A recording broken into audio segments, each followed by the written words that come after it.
footage of it. Had a little problems earlier, which I'm going to talk about that in a different video probably. My video that I started to make earlier, and my wife said that she would come watch me or film me while I spraying this field or part of this field, so I decided I would have her come do that, and I'll put my other video, probably a different video, in case some people don't like the drone videos. Got everything ready, got everything zeroed out that I want zeroed out. I guess here goes nothing.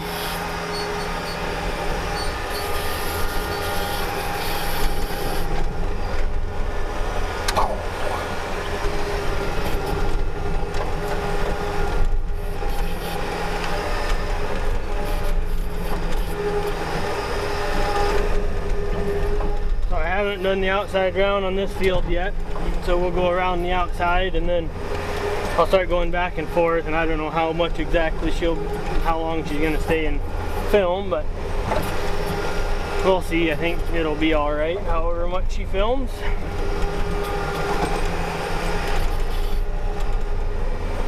But anyhow, this was the first corn field that I planted this year, and that's a little spot of sweet corn, that shorter corn there that I just went past. If you guys seen it, that's where I threw my sweet corn in. So that's my sweet corn patch for the year. Don't remember how many pounds I planted, but it wasn't very much. But hopefully my wife's able to keep up. I put it in sport mode for her so she could have a chance, because she said the other day when she was trying to film me when I was going faster, you know, than planting, she said she had a hard time keeping up, so I told her we'd put it in sport mode. There's a place where I ran out of fertilizer or something happened there. See the corn shorter, but the corn's looking all pretty good. I've been happy with all the stands. I have a couple fields that there are some stand problems, but it's just because it was too wet, it drowned it out. But it wasn't big enough areas to replant. You can see I left some big tracks last time I sprayed right ahead of me there. I'm sure you can see them spots from the drone, or with the drone better from up above. There's another spot where I left some tracks coming up, I see. But for the most part, you know, like I was saying, the stand has been pretty good. There's a few fields that I've got a little stand issue, but not terrible problems or nothing, just something I need to be aware of, I guess. And I guess it's going to cut down the yield, but it's, you know, it's too dry. I'm not going to go waste my time replanting right now because it's too dry. So yeah, I'm hoping this drone footage turns out pretty good. I don't know how it'll turn out I don't know what it'll look like from the air spraying, I guess. I haven't seen very few drone videos spraying. But I think this is the same field I recorded some on a different video in. There's I think there's three food plots is what we call them. They're for the habitat. There's actually a deer right over there. I don't know if you can see it on the video. There's another deer right there. Actually there's 4 of them, a whole bunch of deer right there. Wow. Hopefully you guys can see them. I'm gonna have to start watching. I gotta go around this corner here. But like I said, hopefully she's able to keep up with me today and get some good video. And I know she was gonna do it earlier today, and I blew a hydraulic line, so that didn't work out for me. Here we just planted some trees for windbreak for when we put cows up here in the winter time, and we got electric fence around them so the cows don't bother the trees or can't get into the trees. And like I said, I'm sorry for my head turning so much, but I've got to watch what I'm doing here. So it's just part of doing what I do, I guess. And I don't know if I'm gonna put the actual video up of these glasses or just use my voice over here on there. Here's a soybean field. There's a few weeds coming in. in this area. I might have missed spraying this one little spot here. Very possible. Wish I didn't have to run over so much corn. I need to get an airplane to spray. Maybe that's what my next investment should be, is a helicopter airplane, so I can do my spraying. That'd be pretty fun. Wouldn't have to worry about how muddy the ground is and all sorts of stuff like that. There's that rye field that my wife took some drone footage of me cutting, but now it's millet, and the millet's only come, I've only seen a few spots where there's actually anything growing. I planted that millet into dry ground, so it doesn't surprise me that there's nothing to grow, or nothing's growing there. Kind of sucks, but it is what it is. You can't really help it. I'm moving my line over is what I'm doing here on my GPS. Okay, my line's there. I'm going to move it to right to where I'm driving. And then I'll use my auto steer to drive since there's no corn rows here. This is a food plot here. I'll plant this to milo here. Hopefully, probably not this week. It'll probably end up being the next week. I'll plant milo in these strips here. This chemical should hold the weeds back for the rest of the year. I might have to come spray some broadleaves out of the milo, but I'm not sure if I will have to or not. But we will see, I guess. It's a different game every year. It's just never know how the ending's gonna be. But I'm sure hoping it'll start raining. I'm getting kinda tuckered out here of it being dry. I know you can see there's a little stand issue right there across. I think that's probably where we were feeding at. Would be my assumption of why there's a stand problem. This side of the field was corn on corn, so a few of the plants were lost from rootworm and things like that. Here's another spot where it's a little thin for some reason. But a few of the plants were lost to rootworm because you have to have so many plants that are not resistant or don't have the chemicals on them to fight that disease or pest, I guess. What they call rib, refuge in the bag. And I think that's made so we don't end up extincting the little pests. I think that is why we do that. I don't know where the drone's at.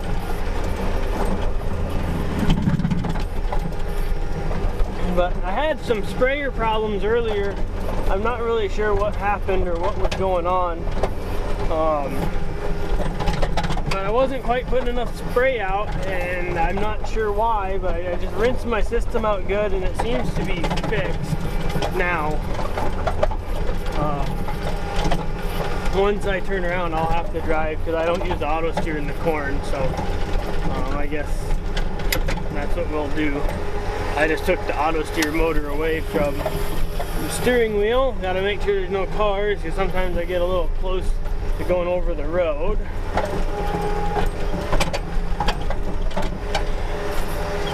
But yeah, it seems like for the most part the corn looked a lot better than I thought it was going to. With the dry weather we've had here the last month, I was suspecting it was going to be hurting for water a little worse. One of these days I need to come out here and actually dig down and see how we're doing for water, or how far the moisture is down in these cornfields like this one and stuff. But I'll probably save it for, do that on a rainy day. You know, go dig for, see how deep the water is. No, I'm just kidding. I know that won't work very well, but it seems like I'm busy every day and got something going on. I'm gonna start cutting oats this week, so we've got lots of things to do. But I was hoping to get about 400 acres sprayed today, and it's gonna be awful close so that I actually get that much done with my little dilemma with my sprayer problems.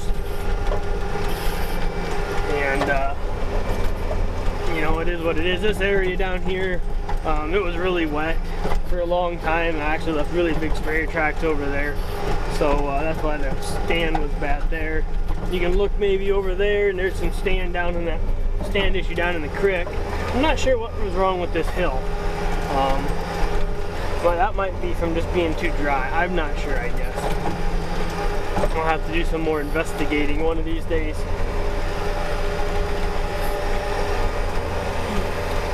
I'm sure hoping the drone video looks pretty good of the spraying. So I'm not sure how it's going to turn out.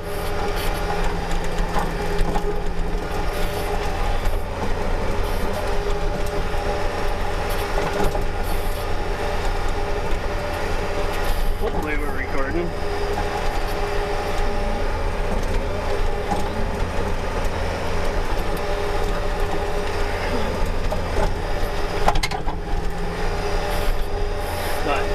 In other words, I guess everything seems to be going all right. I guess, you know, it's a farm, so it seems like every day there's something that goes on. My dad was out checking cows yesterday. No, yeah, well, I'll go back, I guess. A few days, about a week ago, my dad was out checking bulls, and he thought he had a bull with a foot problem. So he took it to the vet, and the vet said, well, you're gonna have to just take it out of the cows and see what happens. So that happened to be one of our new bulls that we just bought this year. And the buyer that we got our bulls from, he said, you know, he'll just bring us up another bull for us to use, and if that one comes out of it and turns out to be fine, and if not, then we can use this other bull, or buy this other bull, or trade for the other bull or whatever. And so we got a new bull with the cows, so they're taken care of and getting bred, hopefully. And my dad went down there yesterday, and he couldn't find the new bull. And he knows it was dropped off and stuff, so he's out looking around for it today, because he didn't have time. It got dark on him yesterday or something, he said. And come to find out, the bull has a broken leg. The bull that we just our second bull that we just got. So I don't know what they're gonna do about that, because that wasn't even our bull yet. So I don't know how that works. I guess I don't know for sure. This is by far the weediest field I've sprayed so far, as on the corn ground, it looks like to me.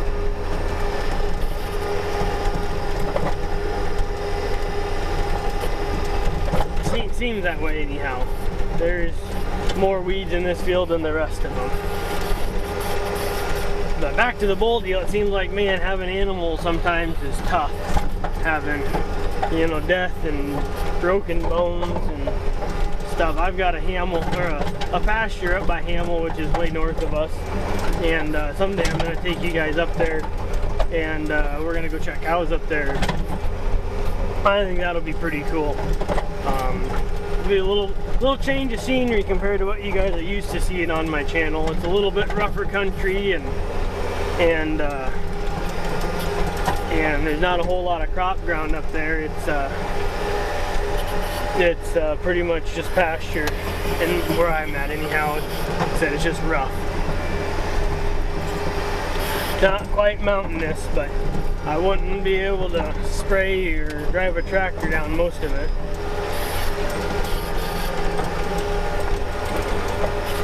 But I don't know, I'm sure you guys won't be able to see the different colors of the corn. Some of it's yellower than others, and there are several different numbers in this field. This was one of my fields I want to do some test on to see which corn performed better where and how it done, and just compare it side by side with some other numbers. I did have somebody ask me here a long time ago, and I never got a video made of it, and I was going to. I just never got it done. But they were asking me what numbers of corn I plant. And I plant anywhere from about 97-day corn all the way up to 111 or 112-day corn. And the main reason I do that is you don't want to have all your crop flowering at the same time. If corn perfect pollination temperature is about 80, I believe, somewhere in there, 80, 85. And I think once it gets 95, it actually kills the pollen of the corn plant. So if you end up having 1 week of really bad or hot weather and you have all the same corn, it could really cause a catastrophe on your farm. So that's why we plant different numbers, and each different number or hybrid that we plant has the different traits that could be good and could be bad depending on the year. You know, some of the hybrids I plant are a flex hybrid, which means the ear can grow in size, or also maybe put a second ear on, where some of them are more of a fixed ear, which means that they don't. You know, they're pretty much going to have the same size of ear every year, and if it can't put an ear on that big, it just don't do good. And I know most corns anymore are getting away from the flex hybrid, because generally in average conditions your fixed ear size will give you a better yield. So that's just how it is, I guess. I don't know why, it's just that's what they say. I work closely with my seed dealer, and I get a good you know, idea of what he recommends, and sometimes I want to try just a little bit of something different just because, and sometimes my something different that he doesn't necessarily agree with work, and sometimes it's a total failure, but I always try something new. That's one thing I like doing every year on the farm. I like to try new things, because if you're doing the same thing over and over again, you're going to keep getting the same results, I guess. And that's just how it is. But man, I wish this field wasn't so weedy, I guess. I'm glad I'm out here spraying it, but and some people this field won't be bad, but compared to what that last field I sprayed, the last few fields I sprayed, it sure does have a few weeds in it. A drone up in front of me scared the living kajivers out of me. Holy crap.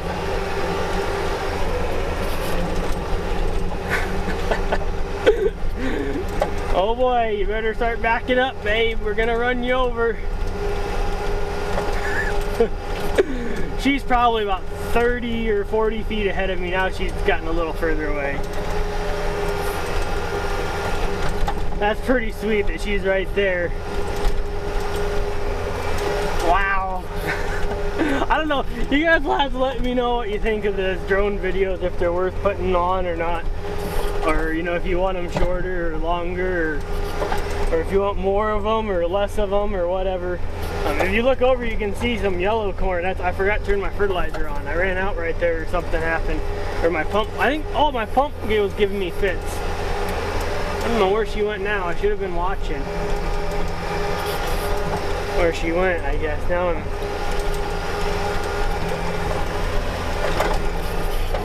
I lost in her. Oh, there she is. There's right there.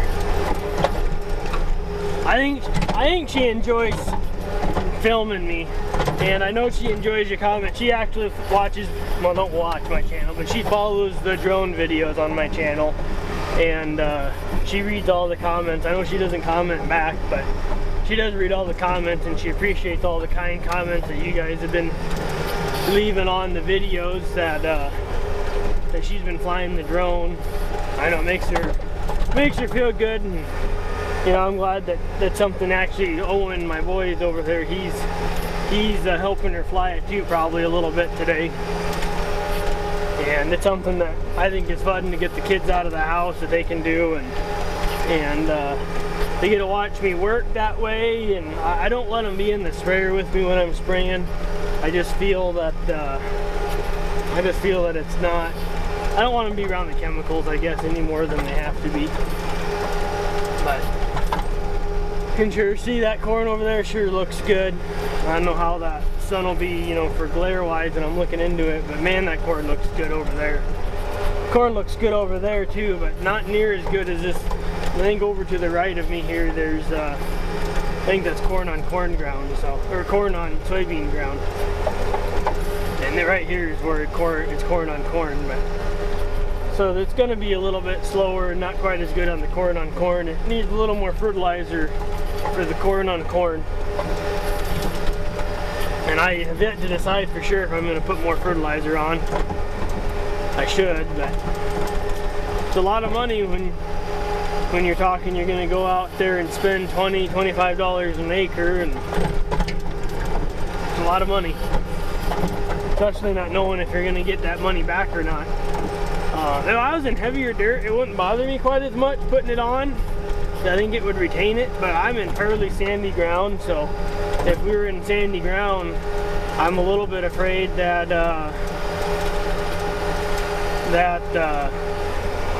we'll lose the nitrogen if we put more nitrogen down. Phosphorus I'm not too terribly worried about, but we won't put any more of that down. I put down plenty of that when I was planting, but I'd like to put down some extra N, but without it raining to use it, and then if it starts raining in the fall, I'm just, like I said, I'm just scared that it's going to end up leaching away, and I don't think anyone, you know, there's nothing below me that needs it. I want to keep my nitrogen here, but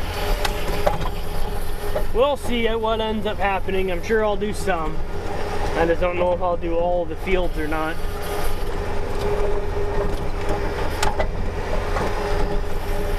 Oops.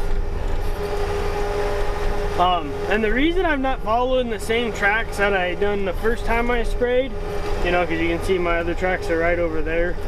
I was trying to avoid them because I know I left some big tracks in this field, so I made my line on the opposite side of the field, so that way I wasn't bouncing in my old tracks from last time, or from earlier this spring when I sprayed. So if anyone was wondering, that's why, because I know I left tracks there and all the way through this creek I was leaving tracks, so I just don't want to be in them same tracks. And that's really hard on my sprayer when I get in them old little ruts. And there won't be too much of ruts there next year. They'll disappear over the spring and the fall, or over this fall and next spring. Holy bucket, I'm sinking in right now. I'm sure you guys couldn't see, I was looking in my mirror, see how big a tract I was leaving, but just sunk in a little bit. But anyhow, I guess I think the drone video's over, and I'll drive up here to the end and talk to these folks up here, my wife and the kids, before they leave. And I appreciate you guys all watching and commenting and subscribing. And